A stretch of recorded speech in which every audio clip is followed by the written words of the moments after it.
नमस्कार। बहुत स्वागत है आप सभी का हमारे एक बहुत ही खास पॉडकास्ट में। आज हम जानेंगे कि नेपाल, अफगानिस्तान, श्रीलंका, बांग्लादेश, इन सभी में तख्ता पलट होता जा रहा है लगातार। तो क्या ये महज संयोग है या सोची समझी साजिश रणनीति के तहत इन जगह पे चुनी हुई सरकारों को, यहाँ की सरकारों को हटाया जा रहा है, प्रयास किया जा रहा है? तो क्या इसके पीछे अमेरिका है, चाइना है, भारत है, क्या है, कौन है? तो सर चलिए मूल प्रश्न पे आते हैं, कौन करवा रहा है ये?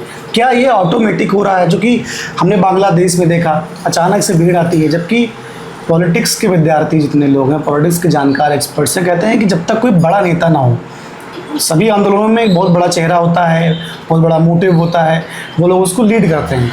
लेकिन यहाँ ऐसा देखा जा रहा है कोई चेहरा नहीं होता है, ये लोग ऐसे आते हैं। अगर हम ताज़ा एग्जांपल बांग्लादेश का लें तो क्या वहाँ भ्रष्टाचार, बेरोजगारी समाप्त हो गई? नहीं, लेकिन कट्टरपंथी मजबूत हुए। तो इसके पीछे क्या कोई साजिश है, और है तो कौन कर रहा है? देखिए, कौन कर रहा है ये तो पूरा ओपन है, पूरी दुनिया जानती है कौन कर रहा है। वही यूएसए है इसके पीछे, और उसका जो यूएसए का गोल है वो चाइना और इंडिया को कंटेन करना है। मतलब आपको पता है चाइना उसका कॉम्पिटिटर है, डायरेक्ट कॉम्पिटिटर है, और इंडिया पॉसिबल फ्यूचर कॉम्पिटिटर है। तो अब वही है, एक पॉलिटिकल, एक जियोपॉलिटिक्स में एक पॉलिटिकल सब्जुगेशन का एक कॉन्सेप्ट होता है। मतलब वो चीज़, उससे एक तीर से दो शिकार जिसको बोलते हैं।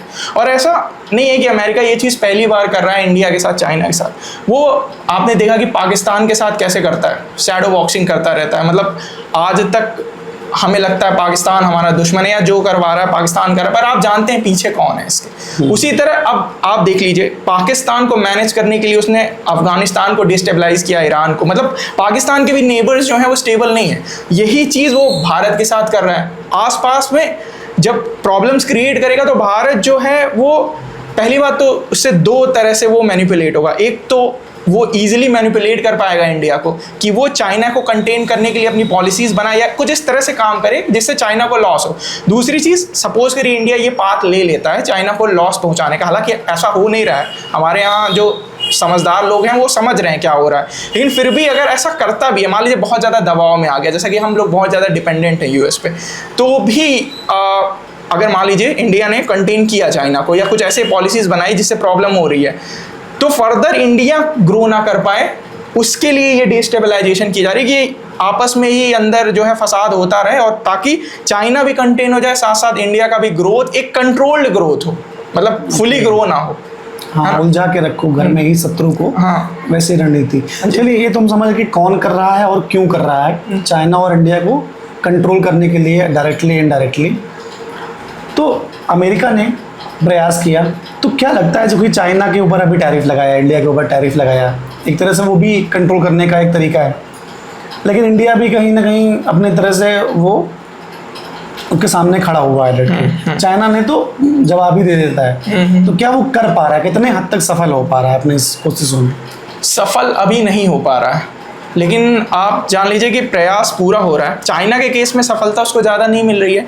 इंडिया के केस में भी वो इंडिया की कह लीजिए कैपेबिलिटीज़ को मेज़र करने का कोशिश कर रहा है। वो देख रहा है कि कितनी मसल फ्लेक्सिंग करे तो क्या रिस्पांस आएगा। हालांकि उसको सारे रिस्पांस नेगेटिव मिले हैं, तो उसने अपने, मतलब आप देखे होंगे ट्रम्प का भी रिसेंट बयान, तो बैक ट्रेवर्स किया है। तो अभी यूएस को उस तरह से सफलता नहीं मिल रही है, लेकिन जो डायरेक्शन है उसका वो मतलब काफ़ी डेंजरस है। जैसा आप देख रहे हैं, हम अपने जो हमारे जो नेबर्स हैं उनको स्टेबलाइज करने में फेल हो रहे हैं। ये सबसे बड़ा थ्रेट है हमारे लिए।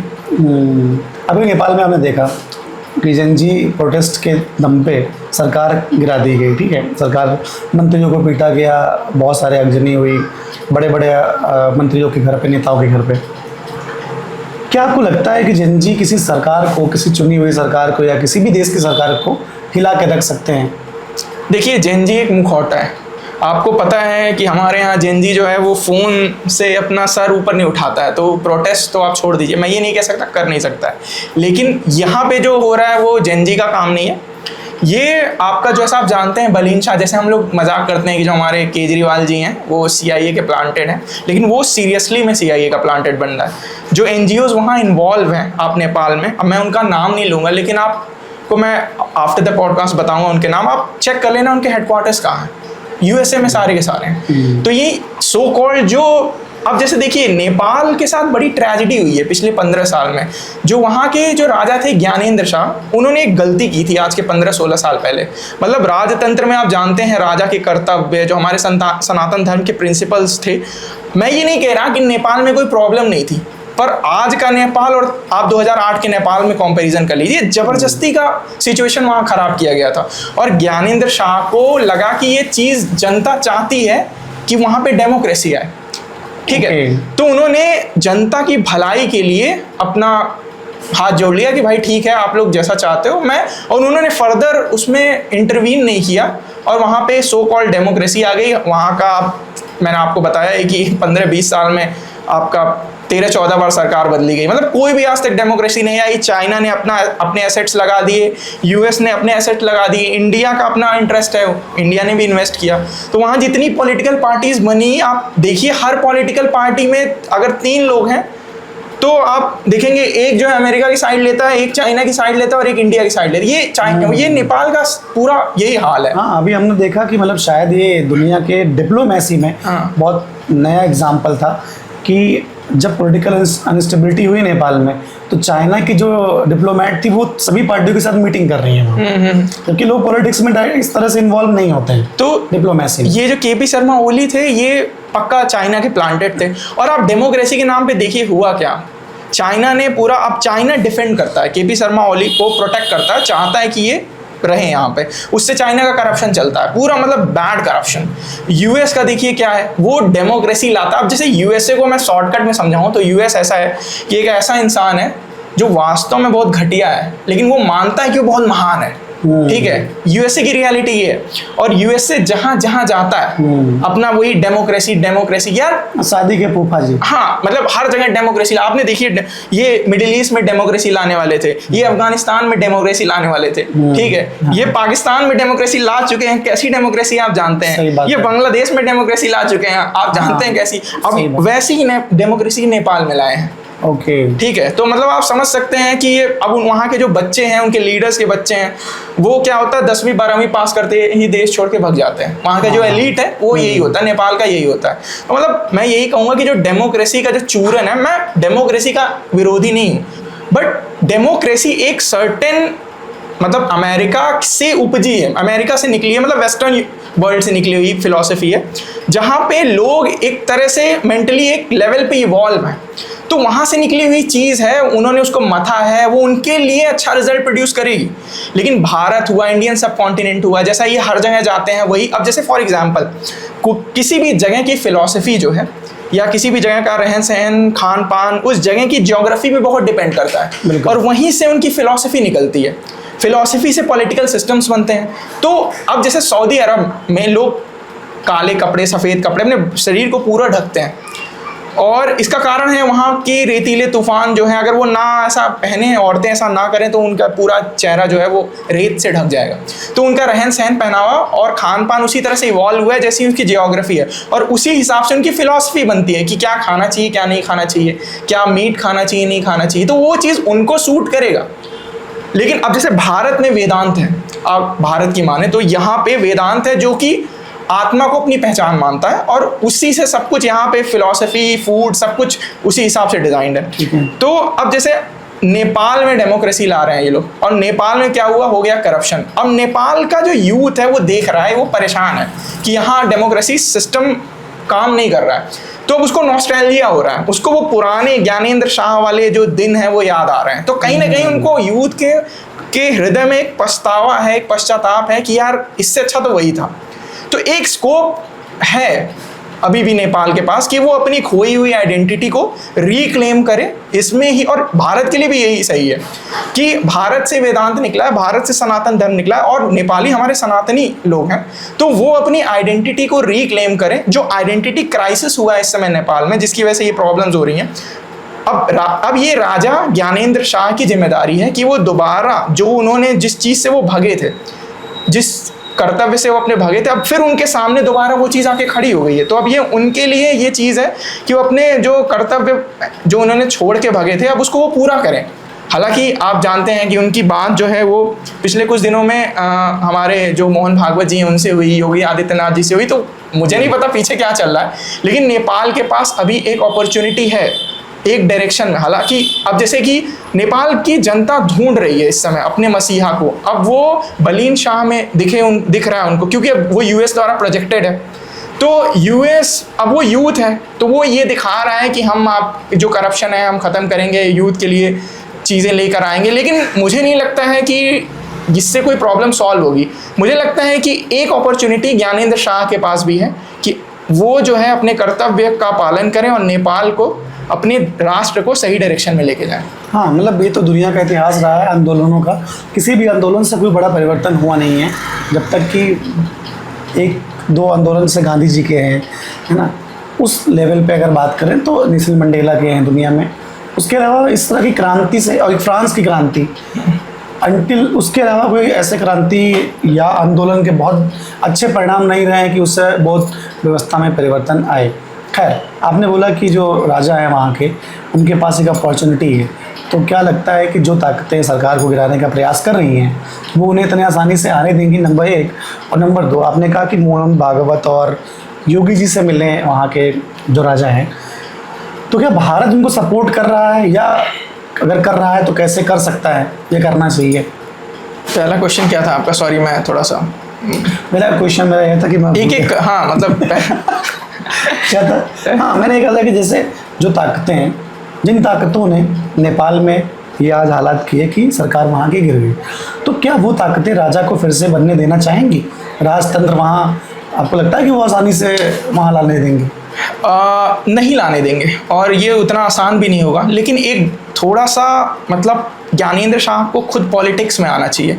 और मतलब मैं ये नहीं कह रहा हूँ सीधे प्रजातंत्र से तो आप राजतंत्र पे नहीं जा सकते, लेकिन प्रजातंत्र से एक हाइब्रिड सिस्टम पे जा सकते हैं, जिसको आप कहते हैं कंट्रोल्ड डेमोक्रेसी। तो उनको अपनी जिम्मेदारी निभानी चाहिए। पहले वो पॉलिटिकल उसमें तो आए, मतलब फ्रेमवर्क में आए, उसके बाद उस डायरेक्शन में एक कंट्रोल्ड डेमोक्रेसी के कॉन्सेप्ट के तहत आप उस डायरेक्शन में चल सकते हैं। और दूसरा सवाल आपका क्या था कि योगी जी और भागवत जी से राजा, जैसे आपने कहा कि राजा जी मिले हैं, तो भारत उन्हें कैसे सपोर्ट कर रहा है और क्या कर सकता है भारत कैसे उनको? देखिए, भारत का एक फिलॉसफी है और मैं मानता हूँ सही भी है। भारत बहुत ज़्यादा इंटरवीन नहीं करता है, एक हद तक करता है। भारत आपको अब ये नेपाल की जनता को भारत अपना इंटरेस्ट जरूर देखता है कि आप भारत के इंटरेस्ट को डैमेज ना करें, लेकिन भारत कुछ ऐसा नहीं करता है कि वो आपके लिए तय करे कि आप क्या चाहते हो क्या नहीं। ये नेपाल की जनता को सोचना है। भारत बहुत ज़्यादा इंटरवीन नहीं करेगा, लेकिन नेपाल की जनता जो डिसीजन लेगी, अगर वो भारत के हित में हुआ तो भारत उसको सपोर्ट जरूर करेगा। और मुझे जहाँ तक लगता है राजतंत्र भारत के हित में है। राजतंत्र भारत के हित में है, लेकिन जो भी राजा हैं इनके ऊपर एक आरोप भी है। ऐसा वहाँ की कुछ रिपोर्ट्स में, मीडिया रिपोर्ट्स में कहा गया कि इनके परिवार के सभी लोगों को मार दिया गया, केवल 2 लोग बचे जो भी राजा हैं और उनके लड़के। तो क्या लगता है कि ऐसे, मतलब चूँकि 2 ही लोग बचे और ऐसा कुछ लोग दावा कर रहे हैं, कुछ रिपोर्ट्स दावा कर रहे हैं कि इनके लड़के ने ही मारा है, राजा ने मरवाया अपने घर वालों को, तो क्या लगता है कि जनता का विश्वास फिर से, जो इनसे पहले के राजा थे, इनके पिताजी थे, उन पे जो भरोसा था, क्या इन पे आ पाएगा? देखिए, इन पे ही मैंने कहा ना कि नेपाल की यूथ को नॉस्टैल्जिया हो रहा है, तो ये एक अपॉर्चुनिटी है। ये टोटल जो आप बात कर, और बात रही आरोपों की, तो आप जानते हैं सर ये कैसे काम करता है, किस तरह से काम करता है, तो वो पार्ट तो छोड़ दीजिए। मैं ये कह रहा हूँ कि राजा के पास एक अपॉर्चुनिटी है, एक संभावना है। अब उस संभावना को कैसे यूटिलाइज करते हैं ये उनके ऊपर है। चलिए, हमने इतनी सारी बातें जानी, बस एक हाइपोथेटिकल क्वेश्चन है मेरा। अगर आप इस समय नेपाल के राजा या लीडर होते हैं हाइपोथेटिकली, तो आप नेपाल की बेहतरी के लिए क्या करते? देखिए, ये तो बड़ा कॉम्प्लेक्स क्वेश्चन है, क्योंकि हर आदमी उस तरह अलग तरह से सोचता है। मैं तो नहीं, लेकिन मैं आपको ये कह सकता हूँ कि इस समय मतलब मेरा परसेप्शन ये कहता है कि नेपाल का अगर कोई राजा होता और वो मुझसे एडवाइस मांगता, तो मैं उससे यही कहता कि अगर आप किसी जगह पे हो, वहाँ से नीचे गिरते हो, ठीक है, तो फिर से आप उसी लूप में मत जाओ कि आप पॉलिटिकल अलाइंसेस बना रहे हो, फिर से आप कभी प्रो चाइना, कभी प्रो यूएस, और फिर आपकी यूथ की हालत वैसी की वैसी बनी हुई है। आप पहले उस स्टेज पे आओ जहाँ आप पहले थे, फिर आप वहाँ से अपनी बेहतरी के बारे में सोच सकते हो। तो मैं कहूँगा कि जो लॉस्ट आइडेंटिटी है आपकी, पहले जो हिंदू आइडेंटिटी है, आप उसको रिक्लेम करें। आप उसी सिस्टम, आप उस जगह पे जाएं जहाँ पे आप थे, फिर वहाँ से आप फिगर आउट कर सकते हैं कि आपके जो ज्योग्राफिकल लोकेशन, आपके लोगों की जो समस्या है, उसके हिसाब से आप अपने सिस्टम को कैसे इवॉल्व कर सकते हैं, कैसे बेहतर बना सकते हैं। तो पहले मैं ये कहूँगा कि उन्हें, मुझे लगता है कि वो राजतंत्र की तरफ जाना चाहिए। राजतंत्र की तरफ जाना चाहिए। देखिए, कहीं डेमोक्रेसी भली है तो कहीं तानाशाही, तो कहीं राजतंत्र। आज नेपाल के कॉन्टेक्स्ट में राजतंत्र ही उसके बेहतर भविष्य के लिए, नेपाल के और वहाँ की जनता के लिए बढ़िया है। देखिए सर, राजतंत्र बुरा नहीं था, उसको डेमोक्रेसी ने बुरा बना दिया। वो एक मार्केटिंग है राजतंत्र की। हम इस पे कभी और डिबेट कर लेंगे कि एक प्रॉपर राजतंत्र सनातन धर्म की वैल्यूज़ को फॉलो करते हुए और एक डेमोक्रेटिक सिस्टम, इसमें हम एक कंपैरिजन ड्रॉ करेंगे आगे आने वाले पॉडकास्ट में। तो फिर आप फिगर आउट कर लीजिएगा, उस समय पे हम लोग बात कर लेंगे कि कौन बेहतर है, क्यों बेहतर है। ओके, तो कहते हैं कि पानी जिस बर्तन में जाता है वहाँ का आकार लेता है और उसके गुण धर्म वैसे ही हो जाते हैं। अब देखने वाली बात यहाँ पर यह है कि नेपाल, जहाँ पे अमेरिका, भारत और चाइना के इतने बड़े स्टेक्स हैं, अब देखने वाली बात यह है कि क्या नेपाल में राजतंत्र फिर से वापस आ पाएगा, ये जानते हुए कि यूएसए यानी कि अमेरिका, जो कि विश्व का दादा होने का दावा करता है, चाइना और भारत के जहाँ इतने बड़े स्टेक्स हैं, क्या वो नेपाल को फिर से वही हिंदू राष्ट्र वाला नेपाल, वही राजतंत्र वाला नेपाल बनाने में मदद करेंगे या विरोध। धन्यवाद।